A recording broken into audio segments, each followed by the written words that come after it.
तुम समझ नहीं रहे हो हमको। तादाद में कम हो तो यह मत समझो कि तुम मनमानी कर लोगे।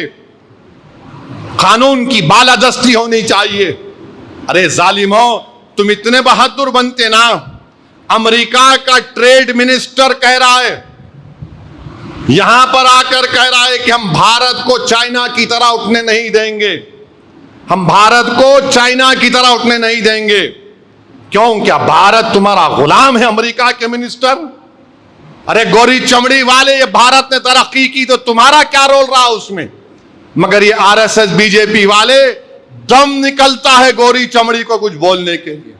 भारत में आकर कह रहा है हम भारत को उठने नहीं देंगे चीन की तरह। भारत क्या गुलाम है किसी का? इनकी जबान, मुंह में जबान है मगर गूंगे हैं। मुसलमान पे बोलो कोरा बोलते, ट्रंप पे बोलो तो लगता है इनके बड़े अब्बू हैं, वो बोल ही नहीं सकते। बोल रहा है भारत में आकर हम भारत को उठने नहीं देंगे जैसा चीन को हमने उठाया था। अरे याद रखो, जमीन और आसमान का खालिक अल्लाह है। ट्रंप, अल्लाह उठाएगा हम लोगों को इंशाअल्लाह ताला। मौत से डरने वालों का नाम मुसलमान नहीं है। हमारा ईमान यह है कि हर आदमी अपना रिज़्क़, अपनी जिंदगी अल्लाह लिखकर उसको अपनी उसकी मां की कोख में भिजाता है। मौत अगर है तो बराक है, तू बचेगा क्या, मैं बचूंगा क्या? मगर अजीज दोस्तों और बुजुर्गों, ये बीजेपी आरएसएस वालों से हम पूछना चाहते हैं। इनका एक स्कॉट बेसेंट, इनका वजीर है ट्रंप का, वो अमेरिका से कह रहा है कि 1 महीने के लिए भारत रूस से तेल खरीद सकता है। 1 महीने के लिए आप खरीद सकते। ये मुल्क की सालमियत, सॉवरेनिटी है। नरेंद्र मोदी 56 इंच का सीना की बात करते हैं। राष्ट्रवाद, देशभक्ति की बात करने वाले आरएसएस वालों, बताओ एक कौन है अमेरिका का मिनिस्टर जो हमसे कह रहा है, 133 करोड़ के मुल्क से कह रहा है कि आप 1 महीने के लिए तेल खरीद सकते। अरे बीजेपी आरएसएस वालों, अगर भारत से मोहब्बत है तो थूको उस जालिम पर, कहो कि हम जिससे चाहे तेल लेंगे, जिससे चाहे हम तेल लेंगे। तुम होते कौन हमको बोलने वाले 1 महीने के लिए ले लो? क्या भारत को गिरवी रख दिया आपने अमेरिका के पास? बताओ बीजेपी वालों, कि एक मिनिस्टर कह रहा है 1 महीने के लिए ले लो। कौन है ये लोग? क्या इसीलिए अंग्रेजों से हमने आजादी हासिल की थी कि कोई गोरी चमड़ी वाला हमसे कहे कि 1 महीने के लिए ले लो? मगर नहीं बोलेंगे। ट्रंप इनके बड़े अब्बा हैं, डर लगता है इनको, नहीं बोल सकते। हद तो यह हो गई मेरे अजीज दोस्तों और बुजुर्गों, एक ईरान से कश्ती आई थी नेवी की, विशाखापट्टनम गई। वहां पर फंक्शन हुआ। उस कश्ती में 100 से ज्यादा कोई ईरान के नेवी के जिम्मेदार थे। विशाखापट्टनम में उनका बड़ा इस्तकबाल किया गया। उस कश्ती में कोई हथियार भी नहीं थे। उस कश्ती में कोई हथियार नहीं थे। वो कश्ती फरवरी में विशाखापट्टनम पे हिंदुस्तान की दावत पर, भारत की दावत पर विशाखापट्टनम को आई थी। वो निकलकर इंडियन ओशन जो बहते हैं, बहरे हिंद, वहां से जा रही थी। तो ये अमेरिका की सबमरीन ने एक टॉर्पीडो मारकर उस ईरान की कश्ती के परचखे उड़ा दिए। वहां नहीं है, ईरान की टेरिटरी में नहीं है, इंडियन ओशन में है। सबमरीन से टॉर्पीडो मारकर श्रीलंका के करीब हैं। मीडिया ने लिखा, जरा अबलाग से मालूम हुआ कि 80 से ज्यादा उस जो वहां पर उस कश्ती पर थे वो हलाक हो गए।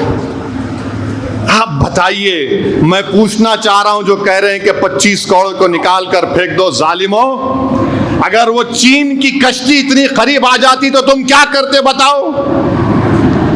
वो चीन की कश्ती अगर हमारे मुल्क के करीब आ जाती, ये पागल बोलते नहीं हमारे इंडियन वाटर में नहीं थी। अरे पागल, पानी का बॉर्डर नहीं, कितना करीब आ गया दुश्मन, वो देखो।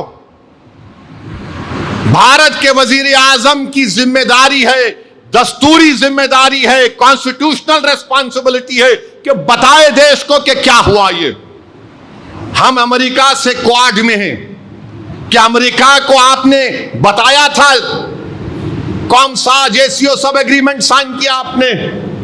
कैसे अमेरिका आकर इतने करीब हमारे मुल्क से यहां पर आकर जिसको हमने दावत दी थी, जिस पर कोई हथियार नहीं थे, वहां पर उन्होंने उस कश्ती के परचखे उड़ा दिए। और मेरे अजीज दोस्तों और बुजुर्गों,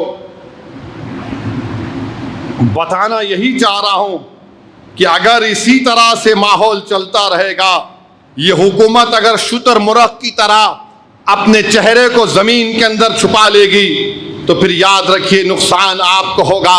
आप चाइना जो हमारे लिए सबसे बड़ा खतरा है, उसको आप क्या पैगाम दे रहे हैं? उसको आप क्या पैगाम दे रहे हैं बताओ आप? आपने अमेरिका को बताया कौन? अच्छा, हैरत की बात यह है कि अमेरिका भी आ रहा था विशाखापट्टनम को, हम नहीं आते, और जैसा ही ये विशाखापट्टनम से निकलकर बहरे हिंद में गए, वहां पर इनको टॉर्पीडो से मार दिए। मैं भारत के वजीर आजम से कहना चाहूंगा, बीजेपी से कहना चाहूंगा, ये जंग को रुकाओ। याद रखो, 1 करोड़ भारत के नागरिक, सिटीजन, शहरी गल्फ के मुमालिक में काम करते हैं। अमेरिका के बाद सबसे ज्यादा फॉरेन एक्सचेंज इन्हीं मुमालिक से इस मुल्क को आता है। अगर ये जंग बढ़ेगी तो नौकरियां जाएंगी। भारत के लोग जो 1 करोड़ वहां पर गरीब काम कर रहे हैं, यूएई से सबसे ज्यादा हमको फॉरेन एक्सचेंज, फिर सऊदी अरेबिया से, फिर कतर से, फिर कुवैत से, बहरीन से। आज वहां पर क्या हो रहा है? जंग हो रही है। वजीर आजम कुछ तो बोलो आप, रुकाओ इस जंग को, रुकाओ। अमेरिका का कोई नुकसान नहीं हो रहा, भारत का हो जाएगा। नुकसान सबका होगा। लोग फंसे हुए हैं, लोग परेशान हैं। बहरीन से बच्चे फोन करके मुझे फोन कर रहे थे, तो अपने फोन पर मैंने उसके फोन पर सुना, देखो साहब आवाज आ रही, आवाज आ रही, आवाज आ रही। क्या गुजर रही होगी। सही एक अरब इमारत के एक करोड़पति शख्स ने, हफ्तूर उसका नाम है, उसने सही कहा, उसने सही कहा कि ट्रम्प तूने जंग हमारे घर में क्यों ला ली? ये जंग तूने हमारे घर में क्यों ला ली? और मैं इन तमाम लोगों से कहना चाह रहा हूं, याद रखो, जिस तरह गाजा को खंडेर बना दिया गया, अगर ये लोग मुत्तहिद नहीं होंगे तो कल अंकारा और इस्तांबुल खुदा ना खास्ता खंडेर बनेगा।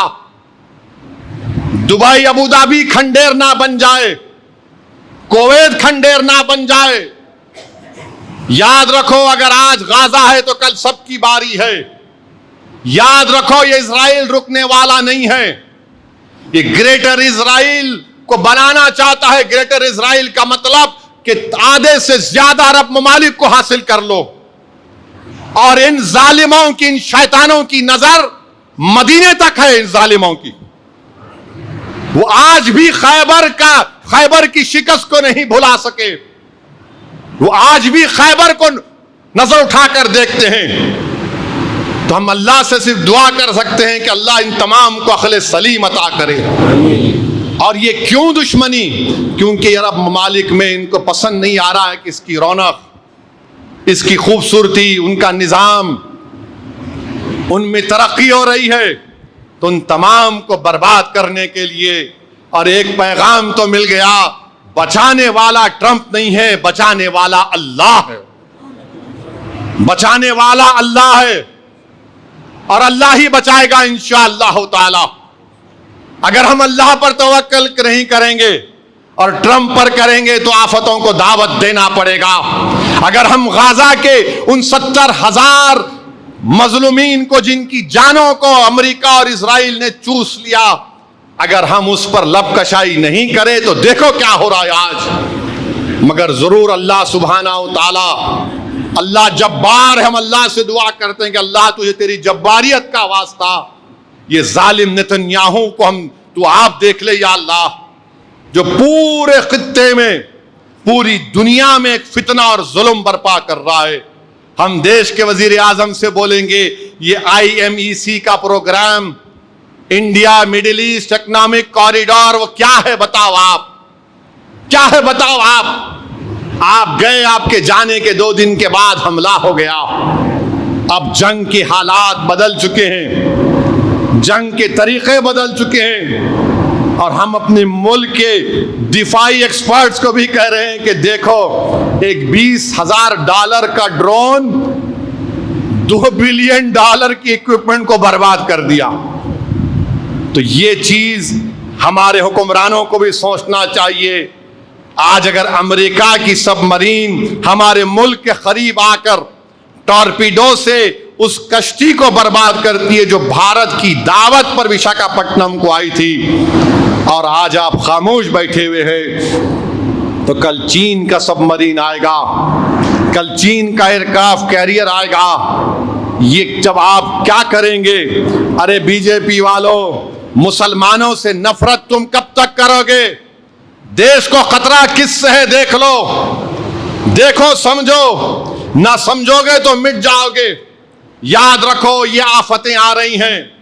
अमेरिका को आप अपना यारे गार समझ रहे हैं, और वो अमेरिका जहां पर आयरन डोम, फुला ये इक्विपमेंट, 2 बिलियन कुछ नहीं। इस जंग जब खत्म हो जाएगी तो आप देखेंगे और पढ़ेंगे कि सबसे ज्यादा फायदा हथियार बनाने वालों को होगा, सबसे बड़ा फायदा हथियार बनाने वालों को होगा। देखो, आप ये लगा लेना था, देखो आप ये रख लेना था, देखो आप वो रैप्टर रखना था, देखो आप आयरन डोम बना लो, फुला बना लो। ये भी एक मकसद है जंग करने का। खैर, ये तमाम साजिशें करते हैं और अल्लाह अपनी तदबीर करता है इंशाअल्लाह ताला।